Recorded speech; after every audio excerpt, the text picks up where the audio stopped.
gets better and better with Declan Rice, doesn't it? I think that guy is levels. I seriously do. And I tell you, man, Declan Rice, $100 million, man. I'm telling you, boy, that is highway robbery. We got away with a good piece of business there, man.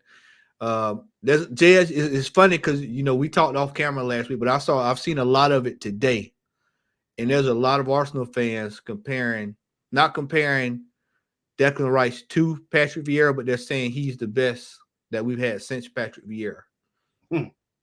And I distinctly remember us having that discussion Saturday, and it's good to see that you have someone that's as I would say, just rock solid. He's a workhorse. He's dependable. He's everything that you would want in a leader of a team. When you look at someone that can lead a team to a title, he's someone that can do it. He led West Ham to a European trophy last year, so he comes with pedigree, and that's something that we've lacked in this team for years. What I would have paid to have had him in the team when we had Santi Cazorla and those guys in the team, you two were having a whole different discussion about, Wenger probably would have still been here if we had Declan Rice in the team. Like what we would have done to have him in the team last season, mate. Yeah, we probably would have won it last year. Yeah, we probably won a title last year had we had him. And I told you that, Lee. I said you replace him with Granit Xhaka. We're having a whole different discussion about that game on Saturday. But Declan Rice, man, is a man's man, and pause, because I know he's a man's man, and he gets the job done, man. And he's exactly why I was glad we spent that money on him, and why I encourage when we see quality players that we know for a fact can help this team. I'm all for spending the money on those players. This is why I say get the quality, man, and worry about everything else later, because quality shows up when you need it. It always shows up when you need it, man. So for me, man, I was thrilled with those with Ben White, Declan Rice, and Kai Harris's performance. And two, let me give some love to this defense, because I said on my fan cam, and I'll say it now, this defense this year has been completely rock solid. That's something that me and Kenny and Lee and Jez were on about there towards the end of last year. We were leaking goals, just leaking them last year. And then this year, we're shutting up shop. And that's exactly what I want to see coming down the stretch. You're getting absolutely ripped in the chat, mate. It's not $100 million for Rice. It's 130, apparently. God damn it. Y'all know what I mean. y'all know exactly what the hell I mean. They've been watching us for over a year. They know what I mean. No, you're right. Listen, lads. Yeah, I think Declan Rice, the fact, listen, we've obviously seen his quality. We watch every game. Yeah, but for the fans of rival teams or other teams that don't watch every game and they just see highlight reels, or they just see the odd match here and there, the big games when they want to watch them on Super Sunday or whatever, yeah, like they'll sit there and only see a quarter of what we see, let's say. Yeah, but the fact that no rival fans or other teams' fans are mentioning his price tag, yeah, tells you how good he's been. Because there's other players like Anthony, yeah, at Man United, he's getting ripped every time. Yeah, 90 million. You know, you've got other players, Caicedo, Enzo, 100 million plus, and it gets called out every time Chelsea play a game. The fact that nobody's mentioning his price tag, yeah, it's testament to how well he's played. And listen, I love him. I think he's absolutely class. But Kenny, you were obviously at the game, yeah, and obviously you see a bigger picture of the game, unless you were watching in game mode, which fucking hell, don't ever watch it on. For the first 30 minutes, right? Yeah, they've put this new game mode camera. Yeah, so there was 2 Arsenal games on, one in game mode, yeah, and one in normal mode, which is normal cameras. I'm sitting there, it was like being at the game, yeah, but you couldn't see over the other side of the pitch. Yeah, that's cool when you're at the ground. Yeah, but when I'm watching on TV, I'm like, yeah. I also want to get your thoughts on the general consensus within the stadium about him as well, because obviously you go week in, week out. In terms of Declan Rice, I've said it on the fan cam, you know, he's one of those players, right, who's finally, you know, showing that there's more to him than just being a recover of, you know, defensive situations. And, you know, being a good DM, he's got a lot to his locker. And we're only just seeing a little bit of what he can do. You know, the fact that he's getting in on the goals, he's driving with the ball, he's now taking shots from, you know, 30 yards. So he's mixing up the play, mixing up our attacks. You know, I don't look at Declan Rice and say, he's cost £105 million. I look at Declan Rice and I think, you know what?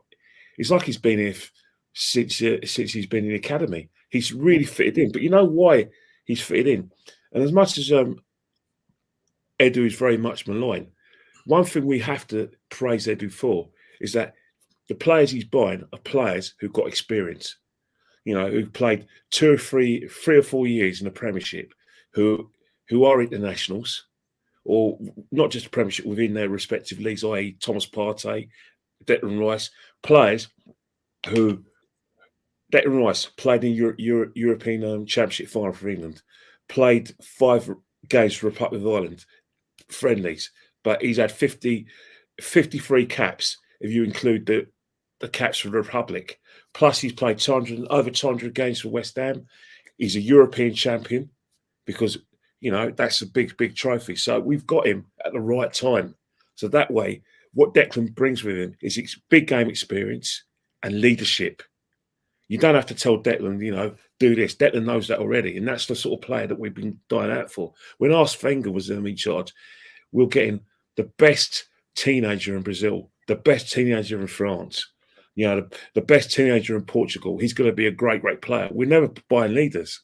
And I think that's one of the reasons why we are a better team, because we are getting proper big game players, not just big money players, like, for instance, and I say, I don't care if I offend anyone, the likes of, you know, we're never going to win a league with Aubameyang, Lacazette, Mesut Ozil, you know, to a certain extent, Guendouzi. Those kind of players, those kind of mentality, we're never going to win the league with them. We're never going to compete with them because, let's face it, they're the sort of players that when it got really, really tough, the best you'll get is Europa League football with all those players. Not even top 4. They were not top 4. We're not top 4 players. Now we've improved, and that's why I got a lot of time for Declan. You speak to fans of Terrace, they absolutely love this guy. They absolutely love him. You know what I mean? At the end of the game, they're playing the Villain Ice song, you know, for him, because that's how much he's playing. You know, a lot of Arsenal fans, you know, probably going to fight if he's not the, you know, like the Football Writers Player of the Year. They'll fight if he's not the PFA Player of the Year. That's how much he's definitely he's brought to the team, to a certain extent that, you know, I always, you know, had Thomas Partey as, you know, our best midfielder, and I still think he is. But the only lamentable thing is that they're not playing together, because when I look at world-class players, potentially players I think are world-class, he's in that category. Saliba's in that category. Saka's in that category.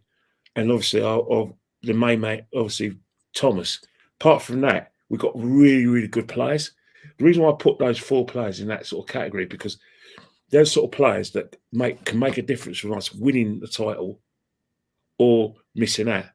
That's why I've got a lot of time for Declan. Yeah, I'll take the mickey out of him and call him Declan English. You know, I call him, you know, Judas because he left Ireland to go to you know, England. But let's just get it straight.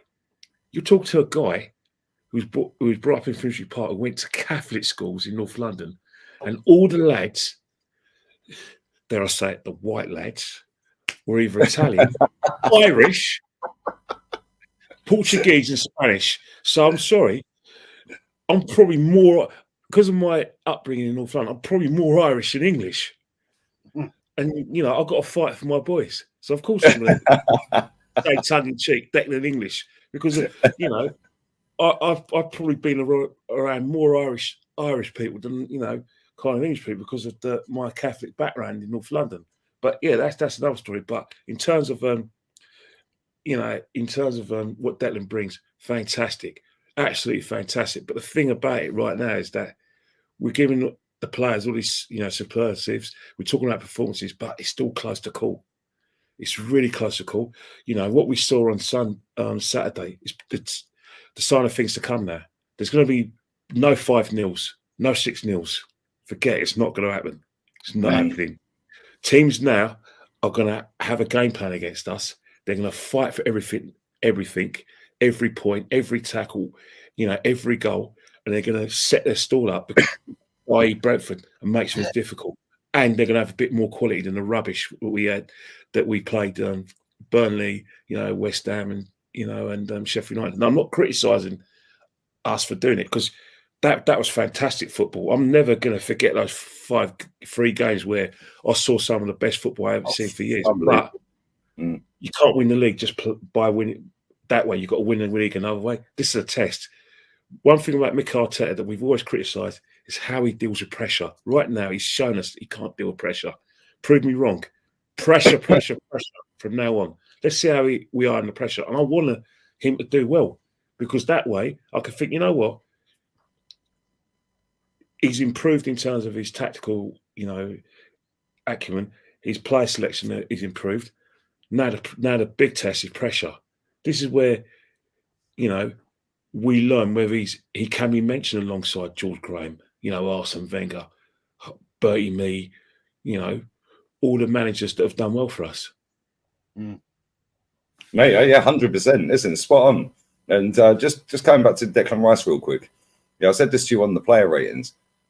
It's like he deserves to be here. That's how he feels in his head. Yo, I deserve to play for this football club. Yeah, but he's proud to play for the club. Yeah, and there's no frills with him. He ain't one of these ones giving it all of this. Yeah, he ain't going running around like, yeah, he'll do his celebrations and he scores a goal. Yeah, cool, celebrate. Yeah, but he's not got. He's obviously arrogant. Yeah, because he believes he should be here, right? And you have to have some level of arrogance, but it's cockiness and swagger But he also knows that if he don't perform, he's cost 100 million quid, yeah, and 200 grand a week, yeah. So it's just like, don't listen to the outside world. Just keep your head down. Keep doing what you're doing. Yeah, he's been absolutely top class, mate, and I love everything about him. I said it on the podcast review, not the podcast, the player ratings. Yeah, it's like very similar to Tony Adams. Yeah, he comes in, he just conducts himself very similar. I'm not putting him on the same page, but the similarities are there. That he's just like, yeah, I deserve to play for this club, and I'm proud to play for this football club. And for me, you said it, Jez. He is our captain. Was it you that said it? He is our captain. That was me. Oh, it was you, mate. Sorry, it was you. Yeah, he is our captain. It's not Odegaard. Odegaard's the captain with the armband. Yeah, but he is our captain. Yeah, look at his response when we conceded that goal. Yeah, he was walking off the pitch, muttering, stumbling, mumbling under his breath. Yeah, he was fuming. Yeah, and like you guys have all touched on, this guy has actually captained a team, albeit, yeah, it's the Conference League. Still got to win it. They ain't won nothing since 1980 against us, funny enough. 1980. Yeah, they haven't won anything in my lifetime. He captained them to win. And not only that, he got them to a semi-final the year before in the Europa League. Right? And listen, for me, when I see it, that's why I've got the shirt now. Big up Jay and his old man John. Yeah, they bought me the shirt because I was like, yo, if we sign Declan Rice, I don't believe it.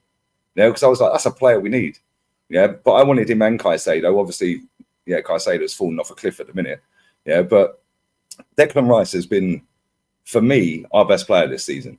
No doubt about it. But he won't get player of the season, in my opinion, because I think Saka's goals, yeah, and obviously he's the star boy, the academy boy. I think Saka will probably end up getting player of the season with our fans. But for me, Declan Rice, at this point with 10 to go, Declan Rice has been absolutely quality. I can count on one hand and have fingers left how many bad games he's had for us. Yeah, that's testament to him because he's coming with a big pressure, big price tag. Yeah, how are you going to replace Granit Xhaka after his greatest season for Arsenal? Yeah, all that crap. Yeah, I don't know how many goals he's scored, but I think is it 6? Yeah, I think he scored 6 already. Well, let's have a look real quick. He's one behind him. He's one behind him and he's 2 assists behind him. Yeah, and we've got 10 to play.